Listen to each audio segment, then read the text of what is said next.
আসসালামু আলাইকুম রহমতুল্লাহি ওয়া বারাকাতুহু।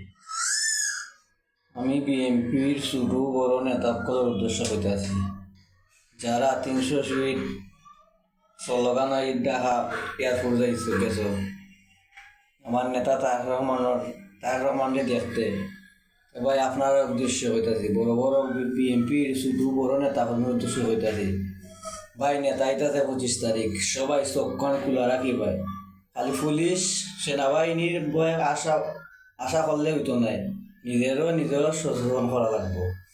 খালি সেনাবাহিনীর আর পুলিশের আশা করলে হইতো না, নিজেরও বিএনপির ছোট বড় নেতাকর্মী সকলের উদ্দেশ্য হইতাছে, সবাই লক্ষ্য রাখি ভাই, সে কি করে না করে, সেটা কোনবা থেকে কি করলো না করলো, খালি নেতার দিকে চাই থাকলে হইতো না, নেতা দিলে চাই থাকলে খালি হইতো না। আর পুলিশ সেনাবাহিনীর উপরে ভরসা করলে হইতো নাই, আমরা নিজেরও শক্তিটা প্রয়োগ করতে হইব।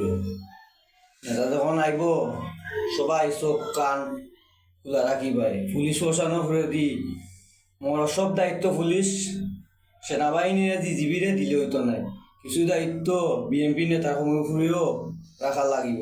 সবাই চোখ কান খোলা রাখি ভাই, নেতা 25 তারিখ আইব, মনোযোগ দিয়া দেখি ভাই সেটা কি করিল না করিল, খালি নেতার মুখের দিকে চাই থাকলে হইতো নাই। সবাই ফলো করবে কোন মানুষ কি করতেছে, কোন ধান্দায় আটতাছে, এখানে ফলো করে ভাই। আর আওয়ামী লীগ গেলে সবাই দইরা পুলিশের হাতও ধরাই দি ভাই, এটাই বাস্তব।